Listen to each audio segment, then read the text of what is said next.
Kakati olwaleero tetudefendinga Hajji nti teyakwata mwana naye abakola history ku Erevu walicho Twitter a greater extent to a smaller extent so to a greater extent nina ekirowoozo kingamba nti Hajji tiyandibanga alimba though to a smaller extent nina ekirowoozo kingamba nti Hajji ayinza oba yakola ki yakwata omwana olw'okuba nti nkyatambulira ku kigambo nti omuwala yakyalumiriza ki akyalumiriza Hajji nti yakola ki akatambi ke tuyinawo ate no maama agamba nti yakola ki ekyokubiri okutte Qur'ani ekitabo ekitukuvu ekisinga okuweebwa ekitiibwa mu nsi yonna n'olayira naye ng'olayirira ku second hand information so na getting involved mu musango guno nga nkubye ebituli kubanga oŋŋambye nti omusajja ali atamidde anywa enjaga akozesa ebiragalalagala lipooti ya poliisi n'okunoonyereza ne kulaga nti tabikozesangako biki tabikozesangako ekyokubiri lipooti yavaayo ey'ebiragalalagala yakeberwa yes tabikozesangako kakati bino byonna tebitegeeza nti Hajji bamute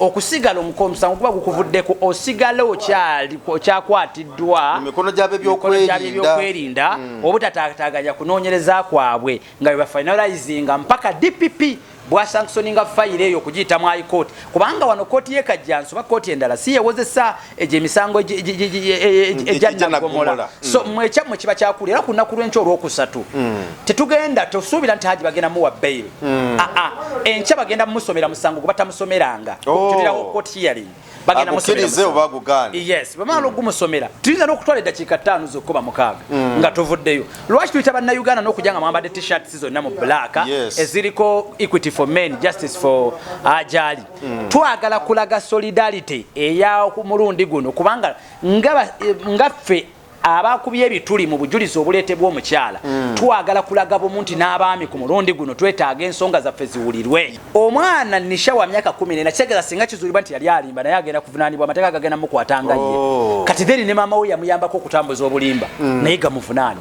naye bonna baba bavunaanibwa naye ayambako obulimba obwo bwonna okusaasaana ajja kukwatibwa ekyokubiri naffe twetaaga okumanya ani yakozesa nisha bwaba si Hajji ani yakozesa nisha tegeeza Hajji wamala okuva mu kkomera tugenda kubuuza kimu kati ate tudde ku fayire egamba ani yakozesa nisha kale tukwaniriza nnyo kwemboozi mu yojinza Geoffrey Mayanja aka Mr. Wagwan webale kutulaba yonna gy'osinziira okutulaba ndi wano tuzze tuwayemuka ku mboozi katono tumanyi ensonga zikyagenda maaso eza Hajji ne Hajjati bikyagenda maaso so tuzze twogeremuko ndi wano ne meeya meya mulabye nnyo mu nsonga za Hajji ne Hajjati era nga essaawa zino waliwo ne campaign y'okuba nti no batondebwawo ekibiina ekirwanirira eddembe ly'abasajja waliwo ekiriwo naye ndowooza tekibadde nnyo active kuba ndabye nnyo enfunda nnyingi nnyo nga bagamba nti ekibiina ekiyamba abasajja ekyateekebwawo abasajja tebayambiddwa abasajja batuukibwako ebizibu by'enjawulo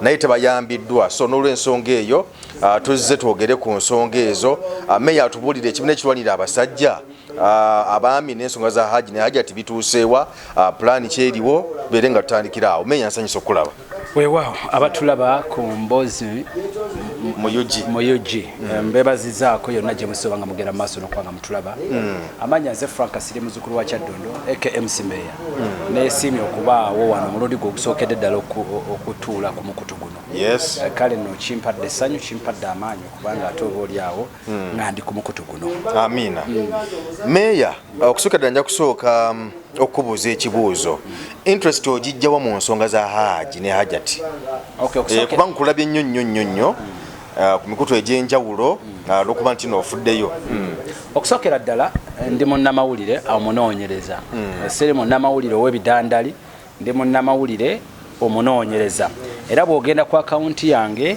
eya TikTok eyafulumizibwako amawulire ago kuliko mu bayo yange ebigambo bino wammanga inspiration and motivational communicator radio and TV host human rights activist kitegeeza bw'otanfunira mu inspiration and motivational communicator ojja kunfunira mu radio and TV host oba onfunira mu human rights activist kakati omusango guno ngulimu nga on both sides nga munnamawulire omunoonyereza ate era nga human rights activist natunulira ensonga z'omukyala bwe yazireeta mu mawulire bwe yamala ozireeta mu mawulire saakyamuka nnyo kwongera kukola submission yange wabula nasooka kutunulira ki kyentekeddwa kwogerako bulimba ki obuyinza okuba nga bujjudde mu bigambo by'omukyala byatambuza nze nenvayo ne reasoning yange oba ne suggestion yange oba ne submission yange eyo ne yaleetera bannayuganda bangi okuneegattako n'okwongera okukuba ebituli mu miku ebyali bireeteddwa omuwaabi jjukira ku sayidi zombiri tulina omuwaabi tulina n'omuwawaabirwa kyokka ate tuyina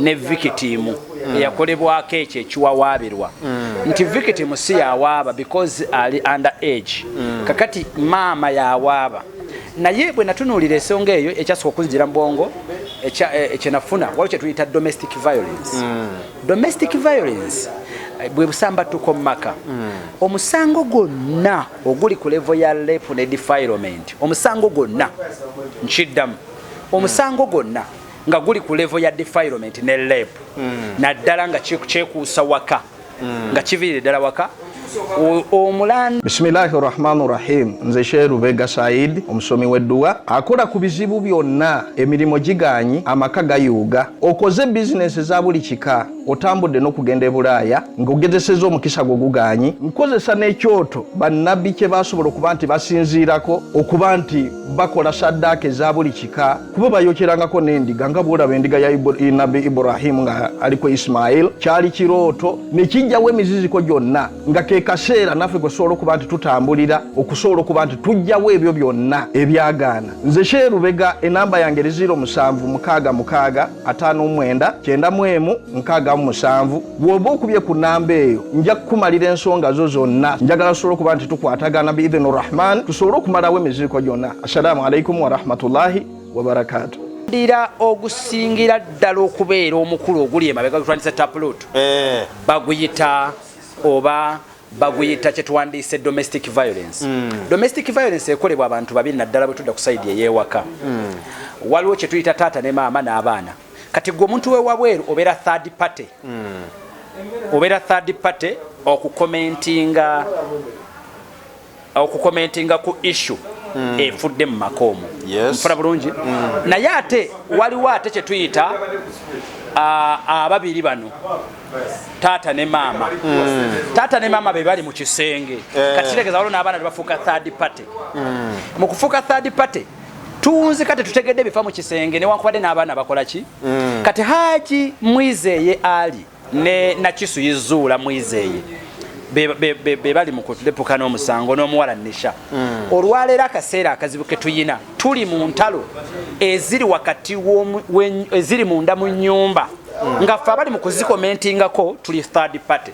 Kati byonna bye tukomentingako byebyo bireeteddwa either omukyala oba omwami naye ng'ali layikira okuba nti ayanguwa mangu okuwulirwa ye mukyala kubanga yasooka mu mawulire era bwe yajja mu mawulire ffe twalina okureasoninga nga tusinziirako ebyo bya feedings in public.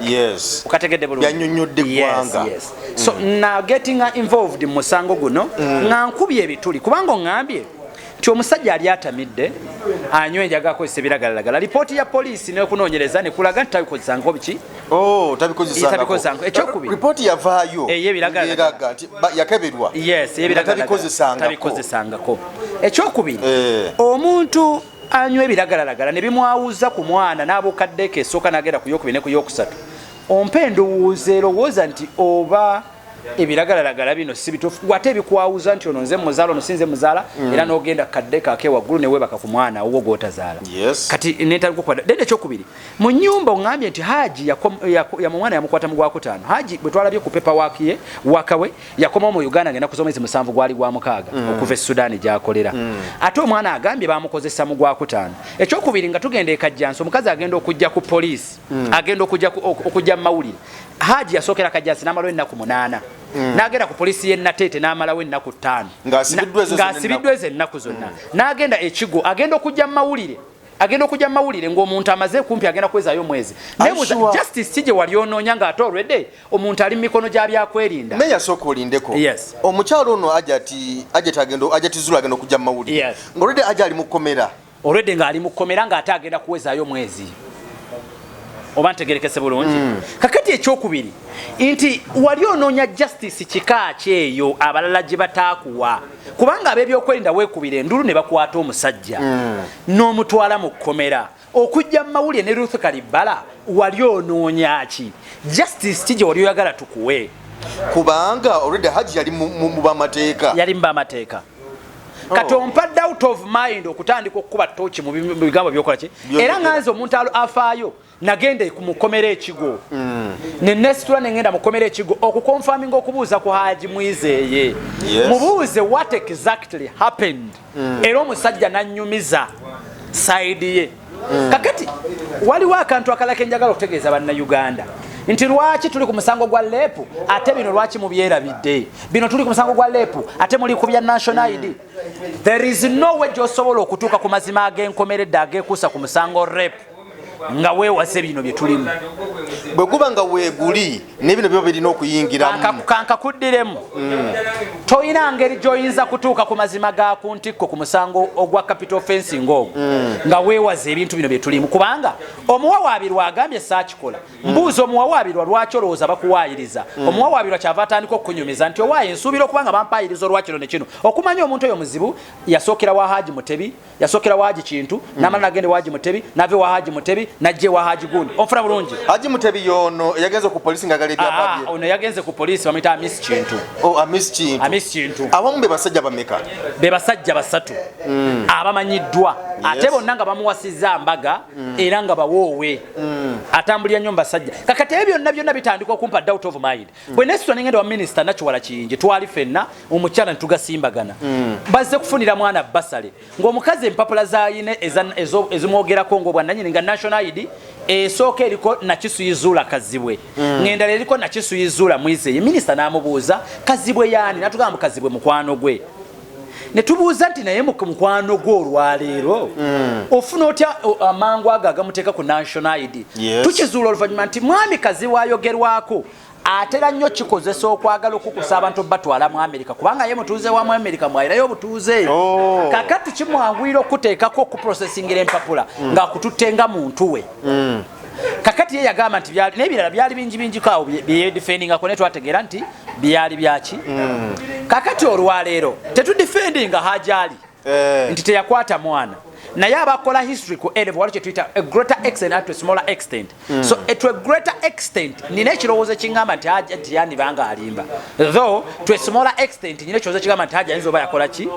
Yakwata omwana. Olw'okuba nti nkyatambulira ku kigambo nti omuwala ye akyalumiriza ki? Akyalumiriza Hajji. Nti yakola ki? Nti yakwata. Akatambi ke tuyinawo. Ate no maama agamba nti yakola ki? Ekyokubiri okutte Qur'an ekitabo ekitukuvu ekisinga okuweebwa ekitiibwa mu nsi yonna n'olayira naye ng'olayirira ku second hand information. Bahajji wano Bahajji Haruna bakimanyi okutte Qur'an olayidde naye ng'olayirira ku second hand information. Oba tegerekese bulungi.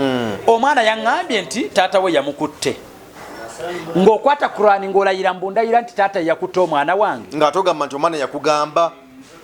Omuntu badde nsuubira okulayira ng'oli ku sure deal ng'olina obukakafu obwenkomeredde. Awo njagala okole ki? Tosobola kukwata kitabo kitukuvu n'olayira n'ogamba ndayira taata w'omwana yakola ki? Yakwata omwana naye ng'ate omwana yakugamba bugambi. Kitegeeza ndasa okuba nga yakugamba bya bulimba. Okategedde nti ne bwe yandibadde Bible ne bwe yandibadde Quran toli meant kugiwanika nga si gwe walaba kubanga olayirira mu second hand ki? Information. So olwaleero twatandise kaweefube waffe w'ekibiina kyaffe Equity for Men. Ekitongole kino kya bwannakyewa munda muffe tulina okuyaayana n'okulumwa tugamba kimala naffe bwe tugenda mu kooti omwami kaasalirwa omusango nga byaddala nga tebiriimu mwankwetu. Bwe tugenda mu kooti bwe kiba nga gusinza omukyala gumusinga ate naye akole ki?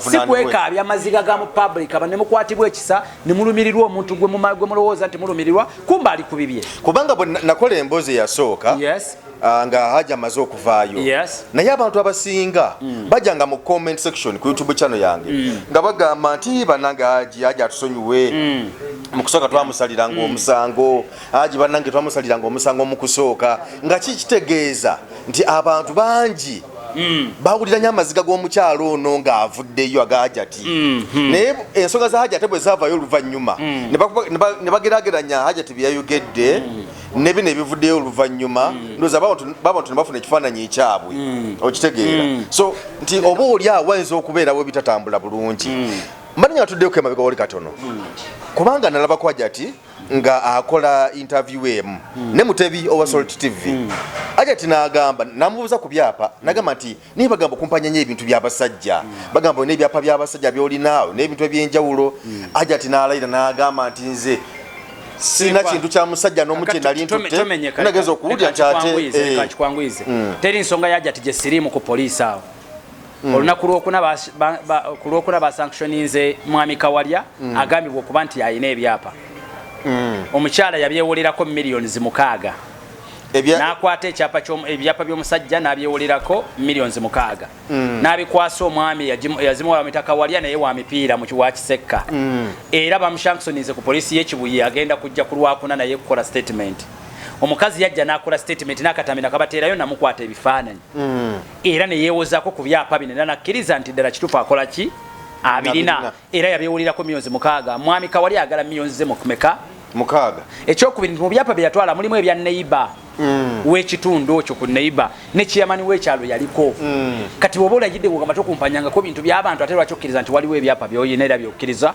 bwe mumala okusasula ssente nti bigenda kuddizibwayo ew'omuki ewanyini byo kitegeeza obirina era okimanyi nti ate nekyokubiri nti Kawalya abadde munfanfe wa mwami Amisi Kintu goza lwaki bulijjo takimanyangako nti munywanyi we nfanfe yalina ebyapa bye bwe mbaga bulijjo mwabadde mwagala ssente zimuweebwe nga ddala mumanyi mubanja omusajja mubadde mulinda kyebbanga eryo lyonna ebyapa ebitutte emyaka n'emyaka ng'omusajja yagulawoko n'omusango ne gufutyankibwa ate kirala Amisi Kintu yajja ku poliisi y'e Katwe nga tazze kugulawo musango yajja kuttukiza musango gwe yali yawaaba wedda ne gufutyankibwa oluvannyuma lw'amawulire okuva ne gatandika okunyigiriza omukazi kitegeeza nti Hajji yagenda n'awaabira Hajji emabega eri natafuna justice kati olwokuba nti bino yazze kuttukiza afune justice ebyange byembagamba si byambo kubanga mbeerawo ku poliisi okuva A to Z buli kimu badde nkigoberera Hajji Kintu yajja ku poliisi ne basanga omusango nga gwabulankanizibwa n'awabulwa okuggulawo fayiro empya era n'agiggulawo ey'obubbi era omukyala ne bamuyita n'akola statement nakkiriza nti ebyapa abikola ki abirina Enkya kooti egenda kutuula munondo okusookedde ddala Hajji bagenda kumuleeta lwaki Hajji bamusibye ennaku ezo zonna tafunye ebbeero takoze eki naye nga ate ne mu kooti teyatwalibwa lwaki because nabyewa okwemulugunya bagamba nti lwaki Hajji baamukwata baamutwala butwazi kigo okusookera ddala mulina okumanya nti omusango gwe tulimu gwa capital offense omusango gwa capital offense sitegubanga musango nti nabbye kakoko bw'omala omuntu wajja n'awaaba osigala okubeera ng'omujulizi gudda mikono gya gavumenti oba gudda mikono gya state kati okunoonyereza n'obutuufu bw'ensonga eyo yonna yonna busigala eri mikono gyaki kati gwobeerawo nga mujulizi nti Hajji yakwatibwa ng'ennaku z'omwezi 29 lwali lwa Mande bwe yakwatibwa ng'omukyala agamba omwana we bamwebaseeko eggulo limu abasawo bwe bakwata omwana omukebera n'omwana ne bakizuula nti tannakozesebwako newankubadde wiiki emu emabega wadde wiikisi 2 emabega wadde wiikisi 3 wadde omwezi gumu emabega ne bakazaakaza omwana n'abagamba bankwata mu gwakutaano ogwokutaano nga Hajji ekituufu teyali muki munda mu ggwanga kakati bino byonna tebitegeeza nti Hajji bamute okusigala omusango guba gukuvuddeko osigala okyakwatiddwa emikono gyabe by'okwerinda obutataaganya kunoonyereza kwabwe nga bwe bafinalizinga mpaka DPP bwasanctioninga fayiro eyo okugiyitamu High Court kubanga wano kooti y'e Kajjansi oba kooti endala si yewozesa egyo emisango egyannagomola so mwekyamwe kiba kyakuli era ku nnaku lw'enkya olwokusatu tetugenda tosuubira nti Hajji bagenda muwa bail enkya bagenda mumusomera musango gwe batamusomeranga tulirawo court hearing bagenda bamala okumusomera tuyinza n'okutwala eddakiika 5 zokkuba 6 nga tuvuddeyo lwaki tuyita bannayuganda n'okujja nga mwambadde t-shirts zonna mu black eziriko equity for men justice for Ajali twagala kulaga solidarity eya ku mulundi guno kubanga ngaffe abakubye ebituli mu bujulizi obuleetebwa omukyala twagala kulaga bumunti n'abaami ku mulundi guno twetaaga ensonga zaffe ziwulirwe bwekibanga ddala waliwo amankwetu ageefumbekedde mu musango guno n'ebirowoolezebwa nti Hajji baagala mutwalako bintu bye twagala kiveeyo ekirala Amalobozi agasuka okutambula ku social media nga Hajji ayogera kigambibwa nti omukazi tageti ye teyali yakusiba Hajji era teyalowooza ko nti birigenda eyo baali baagala muvumbagatira wano ku poliisi kyovola bennaku munana zeyamala ku poliisi y'ekajjansi nga bateeseganya jangu tukkiriziganye jangu tuveko bye twogera ebintu bigwe lwaki oyagala okunnyonoonera ekintu ekyo naye njogera ne Hajji I personally nga ngenze ekigo yaŋŋamba akatambi mwalaba omukazi yasooka kaweereza ye bw'akaweereza ye era yamuweereza ekigambo kimu yamugamba alhamdulillah ye message yamukola ki omukazi n'adiliitinga akatambi kitegeeza nti bino byonna Hajji yategeera nti ekyamazima omukazi kakutera yina eno ndabikanze enkoze eki mpoomye kati bino byonna amasimu okuyiribayiriba nga musajja wattu yeekwata ku bisubi alabira dda nti omukazi yandiba nga akoze eki ng'amufunzizza but all in all we thank God nti ababaka bangi babiyingiddemu abannamateeka bangi babiyingiddemu badiplomati babiyingiddemu basocialites babiyingiddemu baminisita babiyingiddemu bangi nnyo ababiyingiddemu okulabikanga at least bwe gaba mazima gasalwenga mazima tuleme kubuzaabuzibwa ekituufu kiveeyo nga kyekituufu era njagala kuddamu kutegeeza bannayuganda tosobola kutuuka ku mazima gankomeredde ku musango gwa capital offense okuleka ng'otandise oprofile by the way ne baba tewasoma mateeka laba ku muvi z'amateeka beerako mu kooti oyiga ebintu ebimu ku bikwatagana n'amateeka profiling someone okutegeera ebyafaayo byo kikulu nnyo mu musango era bisobola okulifaalinga okutegeeza nti oba osobola okukola ekintu batosobola kukikola Hajji yali awaabiddwako ku musango gwekuusa ku defilement oba rape before tekibangawo Hajji yali awaabiddwako ku musango gw'obubbi before tekibangawo kakati bw'omalayo byonna byonna obitegeera nga tukomawo ku nsonga eno nti Hajji ati ye ate ayimiridde atya nti egye yasookera yakolayo kino yakola kino ana national id maker byonna kiteeta doubt of mind okubuusabuusa obujulizi bw'oli mu kuwa mu kkooti era mu abalowooza nti mu kkooti bino fyetwogera ku tebigenda kubaayo ekisookera ddala gwani weddira ki oli mufumbo amannya g'amatuufu gwani kasita omala okwogera nti nze nakisuyizula kazibwe ng'ate omulamuzi alina nakisuyizula mwizeeye kitegeeza oba omaze okwekuba ebituli onfuna bulungi ebyo ne bakubuuza nti wali tulaba nti olina fayiro nyingi ku poliisi bajja bimubuuza for information byebagamba mu so there is no way gy'osobola okutuuka ku mazima g'enkomeredde ku musango gwa capital offense nga weewaze bino bye tulimu kyekibuuzo kino kijjawo ebibuuzo biramu tubadde babuuza tinola kimuleeta bino tosobola kubyewala kubanga tuli mu profilinga bombi Hajji yali awaabiddwako omusango guno before yali awaabiddwako ku misango egyekuusa ku bintu bwe biti before ate bwe tudda ku Hajji yawaaba profile ye etambula etya ontegerekese bulungi kyekyatusitula tugendewa mu kkomera tulabe Hajji kituufu ensonga eno baali bakwatiddeko omusango gwekuusa ku kino nti baana bange kiriwo ekiti nze gwolaba nasangako omusiguze mu nnyumba yange nesaagala kubisaasaanya omusiguze ne baŋŋamba yeekazibwe ate kazibwe gwenda bakundaga muntu ya mukyala wange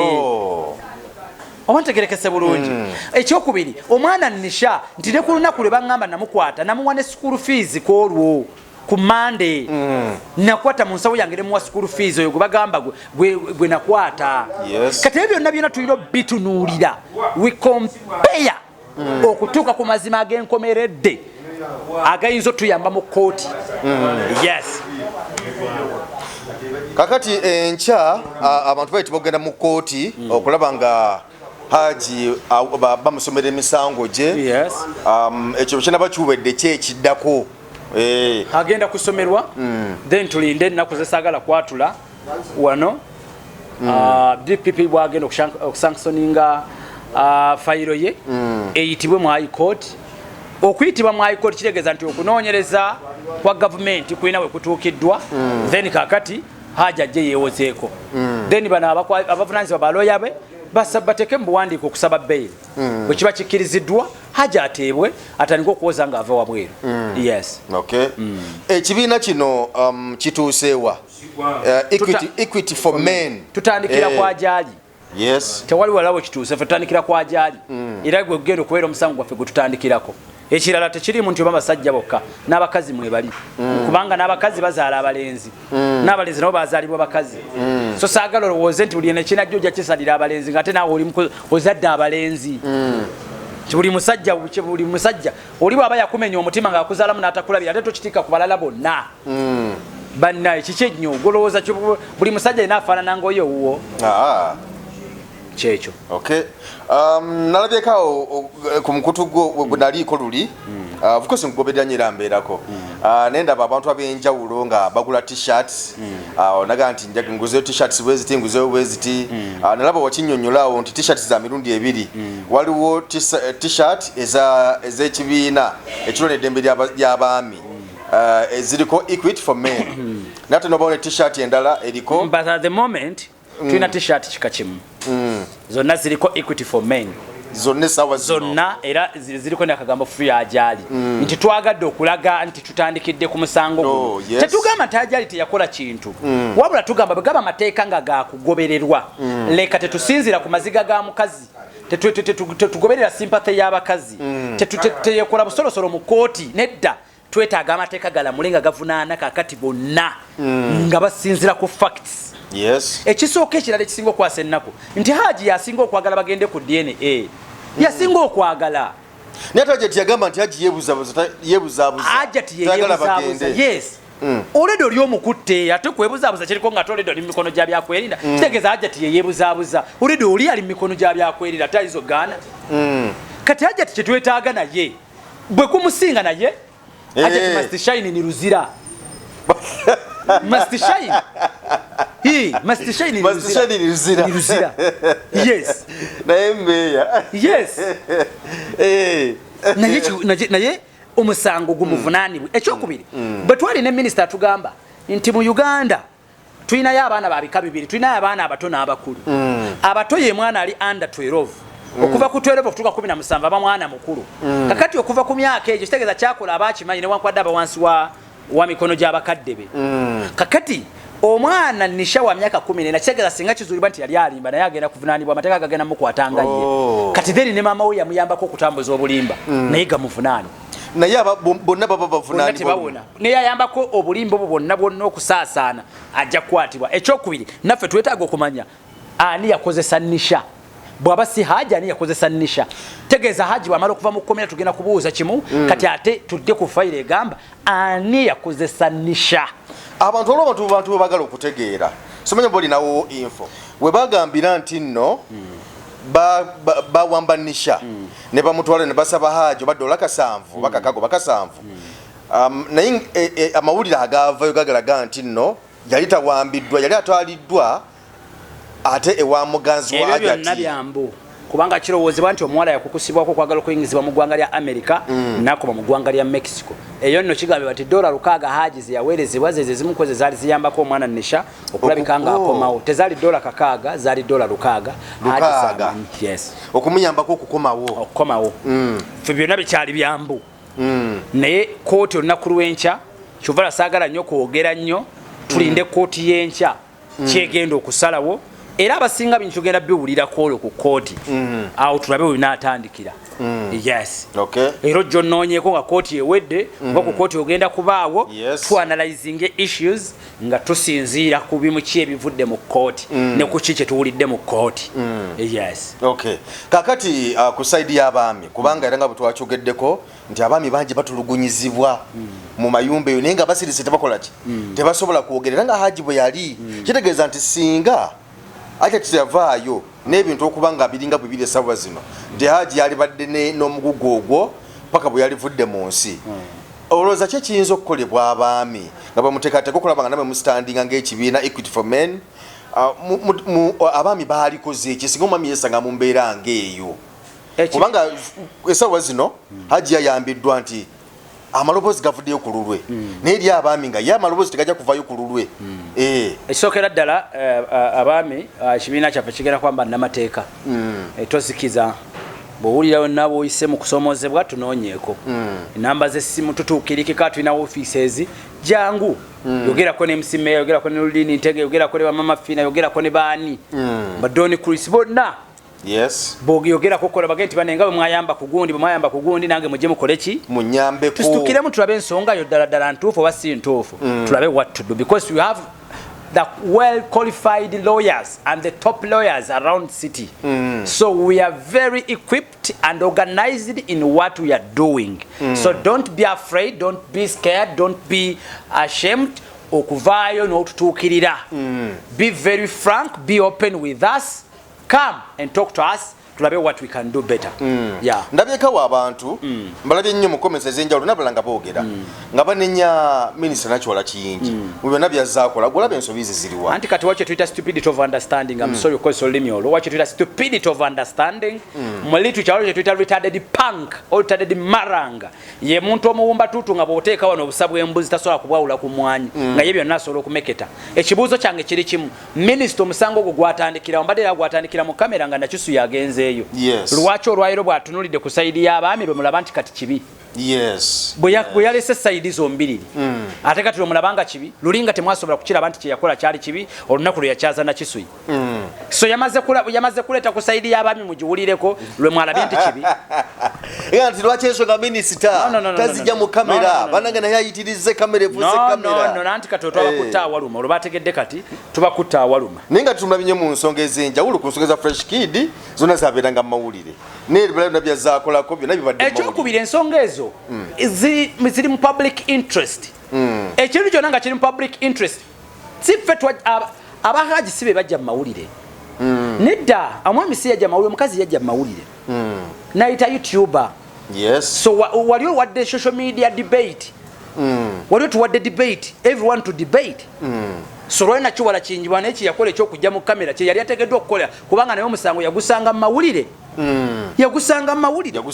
And don't forget nti era akolera naye alina okulaga okureceiving credit kubanga omusango agulisolvingidde mu kamera kubanga naye gwali mu kamera. She's also human. Yes. Ebyogeddwa bingi. Ruth Kalibala nabagamba nti akati Ruth Kalibala naye alina kalina interest. Tunatera okumaliriza. Abagamba nti naye alina interest mu ebyo simanya Ruth Kalibala ne botamenyeka nnyo yaguddukamu bamutomeza era mwanyirange Ruth Kalibala musori bakutomeza takyayinza kukiddamu era mu kasuku bino mbijja wa kasuku direct yaŋŋamba Ruth Kalibala yekike omusango yagutidde yagudduse. Yadduka mudduke. Yagudduka kubanga omwana yamutomeza. Kumubbawa Ruth Kalibala sensuwa. Mukwano gw'akazibu olwedda awulikika mu musango guno. Babuloka b'amataka wano mu Kampala. Era nabo ddatiizi zaabwe buli omuntu azimanyi. Kati tutandika okulowooza nti Ruth Kalibala okuyingira mu guno omusango already ali influenced by the mwami mukwano gwa Muninkini wa Zula. Oba ntegedde bulungi kakati sensuwa naye abantu bamumanyiiko datewe mungi kyova abo balabye kino ekintu kiyinza obbalya sensuwa n'agamba ndowooza ku mukyala nti owaayi taka ebigero dde emabega taka ebigero okoleki kino ekintu kiyinza otuleetera obuzibu. Nawulira bwe mwali mu ofisi ya minisita omuntu gwasembayo yadduka emisinde ensabo bamuwerekeza mperekereze bwe twali ewa minisita nti owaayi Ruth oliwa omanyi nsi eyagoba enjobe kati yali Ruth Kalibala.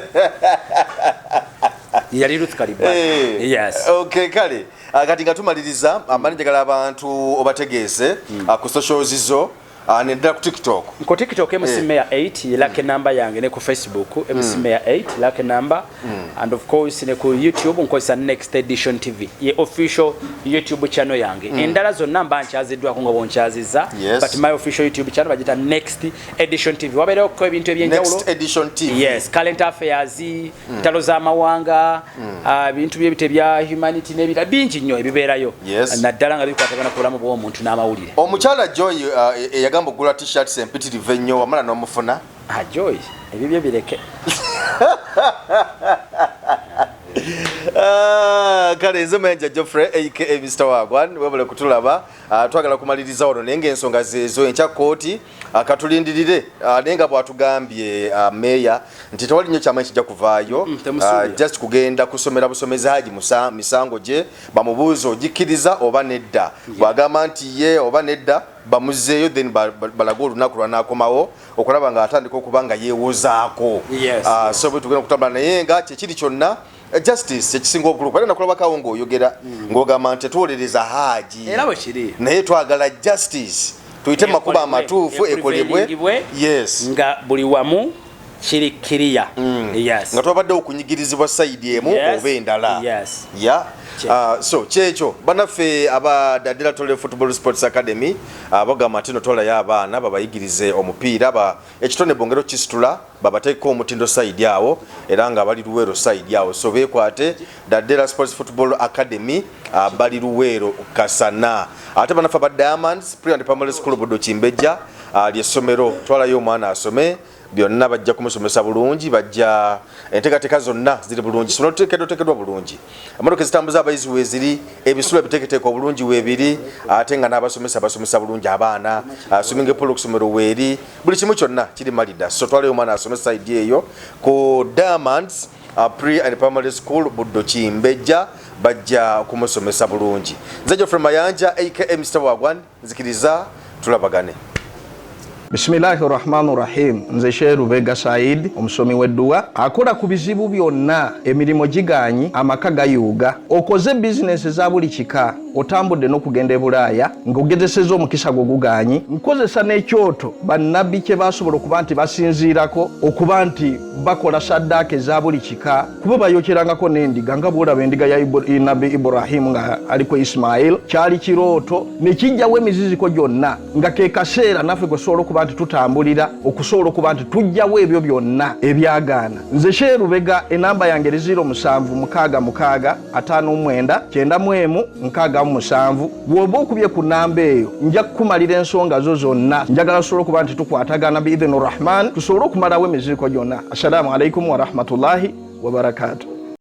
Mu by'emizannyo omupiira gukwata ekifo ekisooka okuwagirwa n'okusasula mu nsi yonna n'abawagizi abasoba mu biliyoni 3 y'ensonga lwaki Daddela Tole Football Academy yatandikawo okuzuula talenti y'omupiira mu baana n'abavubuka. Kye kiseera gw'omuvubuka ozuule talenti yo nawe alina omwana kyekimu ng'omuleeta ku Daddela Tole Football Academy. Everyone has a talent. Tandika leero atendekebwa omupiira ne bakooki abalina obukugu obw'ensi yonna ebikozesebwa mu kutendeka abazannyi baffe okufuuka abakabi ku mutendero gw'ensi yonna ebiri y'ensonga lwaki abazannyi baffe bali ku top era nga n'omutendera gw'amatimu ag'enjawulo wano n'okwetoloola ensi yonna baba yaayaanira. Kye kiseera otuwa omwana tumufuula ow'enjawulo ku lw'ebiseera by'ebirungi eby'omu maaso. Daddela Tole Football Academy tulina football arena enteeketeeka obulungi abazannyi baffe mu basambira tukolagana n'amatimu ag'enjawulo wano n'okwetoloola ensi yonna. Abazannyi baffe tubatambuza amawanga okufuna obukugu n'okumanya butya ebintu bwe bitambula. Tusangibwa Luweero Kasana Bukuma Trading Center. Okumanya ebisingawo tukubire ku 0774528847. Jangu ku Kings Fitness Center kole kyonna ekisoboka okuuma omubiri gwo n'obulamu bwo nga bulamu. Tandika kati okutuusa ng'otaddewo enjawulo ku Kings Fitness Center. Kisoboka jangu tukole exercise okuuma omubiri gwo n'obulamu nga bulamu. Jimu weri erimu ebyuma byonna ebikozesebwa for you to work out. Aerobics classes ebikozesebwa byonna weebiri goba endwadde zonna. Kuma Fitness ku Kings Fitness Center tusangibwa Luweero Kasana Bukuma Trading Center ku Kings Complex. Tukubire ku 0774528847. Don't stop until something happens.